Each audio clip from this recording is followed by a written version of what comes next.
Sir నమస్కారం sir. నమస్తే అండి. సార్ కేసీఆర్ నాని గారు మనం చూసాం ఎలక్షన్స్ కంటే ముందర టీడీపీ పార్టీ నుంచి బయటకు వచ్చి వైసీపీలో చేరి ఎంపీగా కంటెస్ట్ చేశారు.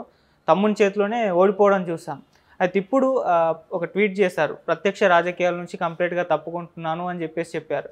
అంటే ఇంత సడన్గా ఈ నిర్ణయం తీసుకోవడానికి గల కారణం ఏంటి? అంటే వచ్చే ఎలక్షన్స్లో తనకు సీటు దొరకదనా, ఇచ్చినా కూడా గెలవలేని పరిస్థితి వస్తుందని చెప్పేసి ఎందుకు ఈ నిర్ణయం తీసుకున్నాడు సార్? మీ ఒపీనియన్ దీనిపైన? అంటే వచ్చే ఎన్నికల వరకు సస్టైన్ అవ్వాలి కదా. ఆ సస్టైనబిలిటీకి ఆయన వైఎస్ఆర్సీపీలో ఉన్నాడు. ఇప్పుడు అవును, వైఎస్ఆర్సీపీ నుంచి కంటెస్ట్ చేసి ఓడిపోయాడు. సో ఇప్పుడు వైఎస్ఆర్సీపీకి రిజైన్ చేయటం ఇలాంటి పనులు ఏమీ చేయకుండా గౌరవప్రదంగా ప్రస్తుతానికి రాజకీయాల నుంచి నిష్క్రమిస్తున్నాను అని చెప్పాడు. గౌరవప్రదంగానే. ఇది గౌరవప్రదమైన నిర్ణయమే అని నేను అనుకుంటున్నాను. ఇప్పుడు బయట రకరకాల ప్రచారాలు జరుగుతున్నాయి.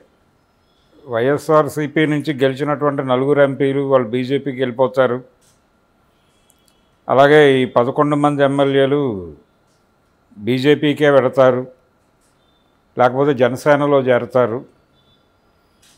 ఎందుకంటే తెలుగుదేశం పార్టీలోకి ఎంటర్టైన్ చేయకూడదు అని చంద్రబాబు అనుకుంటున్నాడని కూడా ఒక ప్రచారం ఉంది. అంటే గతంలో మా ఎమ్మెల్యేలను మీరు తీసేసుకున్నారు అని చెప్పి 2014లో గెలిచినప్పుడు వైఎస్ఆర్సీపీ నుంచి ఒక గొడవ జరిగింది.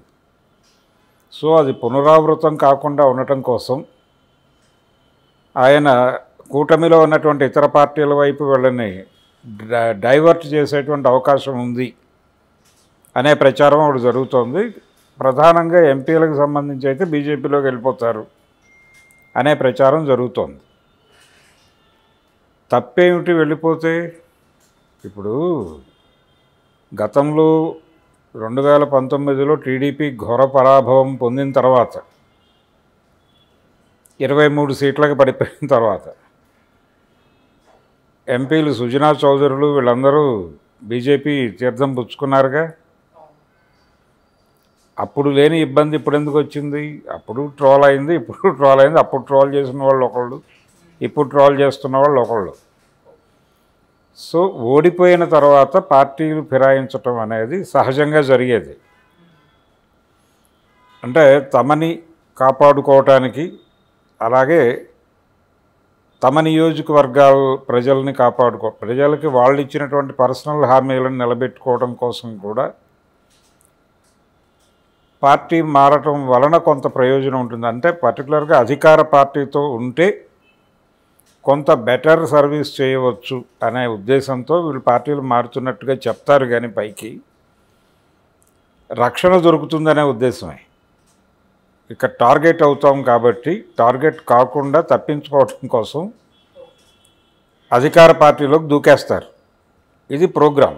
కానీ వాళ్ళు బయటికి చెప్పేది ఏంటంటే, మార్కెట్కి చెప్పేది, మా నియోజకవర్గంలో ప్రజలకు మేము చాలా పర్సనల్ హామీలు ఇచ్చేసి ఉన్నాం, ప్రతిపక్షంలో ఉంటే కుదరదు కాబట్టి అధికార పక్షంలోకి వెళ్ళి ఆ ప్రజలకి ఆ హామీలు నెరవేర్చకపోతే మా రాజకీయ భవిష్యత్తు గందరగోళం అయిపోతుంది కాబట్టి మారుతున్నాం. ఇక్కడ సిద్ధాంతాలు ఏమీ లేవు. ఆ పార్టీ సిద్ధాంతం నచ్చి ఆ పార్టీలో ఉన్నాను, ఈ పార్టీ సిద్ధాంతం నచ్చి దీనిలో ఉన్నాను అనేది ఏం లేదు. ఎందుకంటే ఏ పార్టీకి ఏ సిద్ధాంతం లేదు కాబట్టి.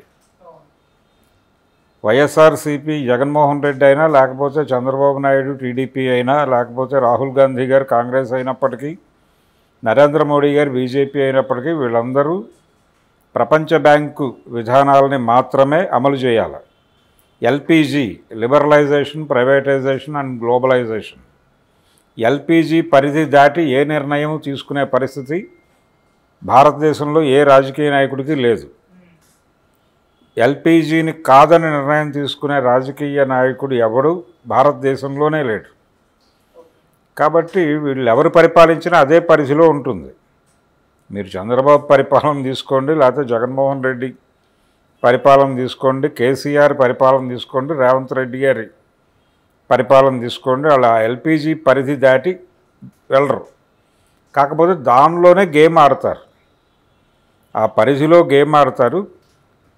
జగన్మోహన్ రెడ్డి సంక్షేమం అనే గేమ్ ఆడాడు, అది వర్కౌట్ అవ్వలేదు అనేది ఇప్పటి ఆయన అనుభవం.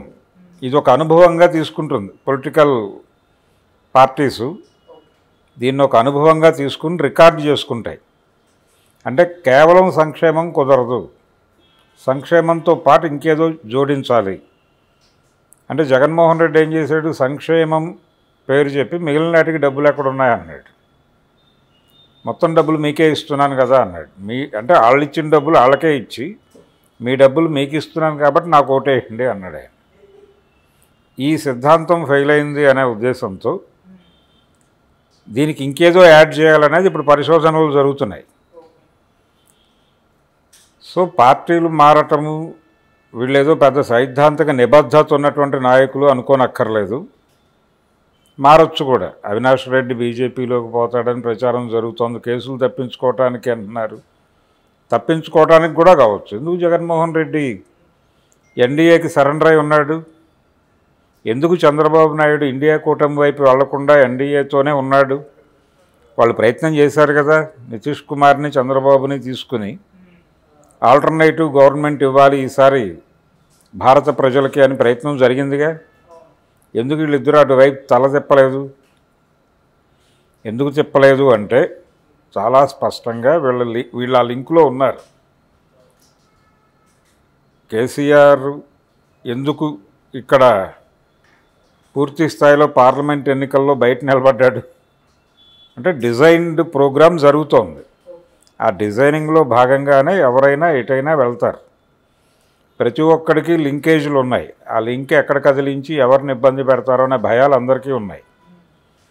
ఈ భయాలతోనే అవినాష్ రెడ్డి బీజేపీలోకి వెళ్ళొచ్చు. తన పర్సనల్ తన చర్మాన్ని కాపాడుకునే ప్రయత్నం. ఈ పని చేయకుండా కేసినేని నాని ఈ వివాదాల్లో లేడు, ఈ గొడవల్లో లేడు. కాబట్టి పార్టీ మారి తెలుగుదేశం పార్టీలో చేరుతున్నాను, లేకపోతే జనసేనలో చేరుతున్నాను, లేకపోతే బీజేపీలో చేరుతున్నాను ఇలాంటి మాటలు చెప్పడం కన్నా రాజకీయాలకి విరామం ఇస్తున్నాను అని చెప్పడం గౌరవప్రదం. కొద్ది రోజులు అంటే ఆయన కుమార్తెను కూడా రాజకీయాలకు తీసుకొద్దామని ట్రై చేశాడు కదా. ప్రస్తుతం వాళ్ళిద్దరూ రాజకీయాలకు దూరంగా ఉండి తమ ముఖాలని కాపాడుకొని పొలిటికల్ సీన్ మారినప్పుడు తిరిగి వాళ్ళు రాజకీయ తెర మీద కనిపించిన ఆశ్చర్యం లేదు. ఆయన ఏదో ఈ రోజున రాజకీయాల నుంచి నిష్క్రమణ అంటే అదేదో పర్మనెంట్ నిష్క్రమణ అనుకోనక్కర్లేదు. రాజకీయ నాయకుల మాటలు, అలాగే సినిమా తారలు రిటైర్మెంట్లు, ఇవన్నీ కూడా మార్కెట్ ఇబ్బందిగా ఉన్నప్పుడు వాళ్ళు ఆ విషయం చెప్పకుండా రకరకాలుగా దాన్ని టర్న్ చేసి చెప్తారు. అదే పద్ధతిలో కేసినేని నాని గారు కూడా జస్ట్ ఒక చిన్న రిలాక్సేషన్ కోరుకుంటున్నాడు ఆయన. అది కూడా వివాదరహితమైనటువంటి రిలాక్సేషన్ కోరుకుంటున్నాడు.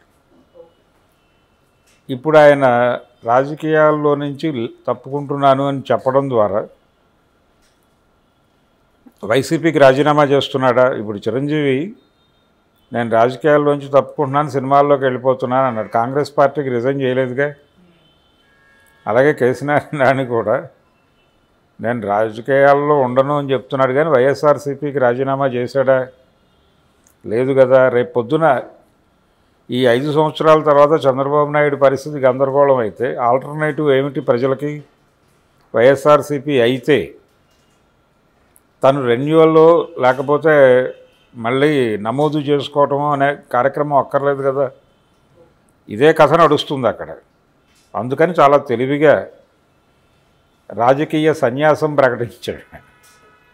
రాజకీయ సన్యాసం ప్రకటించింది కేవలం కొద్ది కాలం మాత్రమే అని అనుకోవడం మంచిది. ఆయన పూర్తిగా రాజకీయాల్లోంచి వెళ్ళిపోయాడు.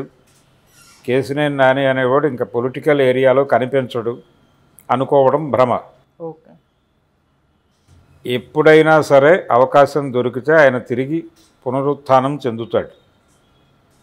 దానికి ప్రిపేర్ అయిపోవాలి విజయవాడ పార్లమెంటరీ నియోజకవర్గ పరిధిలో ఉన్నటువంటి ఓటర్లు. ఈయన వెళ్ళిపోయాడు మనకి ఇక లేడు అనుకోనక్కర్లేదు.